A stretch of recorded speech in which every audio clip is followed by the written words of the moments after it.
বৃহস্পতিবার পবিত্র রাতে কেউ যদি এই দোয়াটি 100 বার পরে কোনো দিন পৃথিবীর কোনো মানুষের কাছে তার হাত পাততে হবে না। পৃথিবীর সব কিছু তার পায়ের নিচে আল্লাহ হাজির করে দিবেন।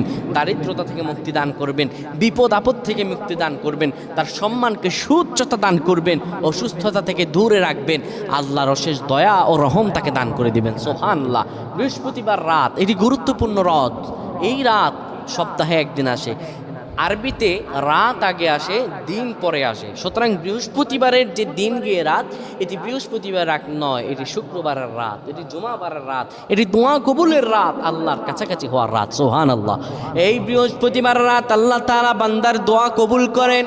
কেউ যদি বৃহস্পতিবার রাতে ঈশা নামাজের পরে পবিত্র হয়ে ইয়া হাইয়ু ইয়া হাইয়ু ইয়া হাইয়ু ইয়া রফিয়ু ইয়া রফিয়ু ইয়া রফিয়ু এই দোয়াগুলো পড়তে পারে 100 বার, আল্লাহ রাব্বুল আলামিন তার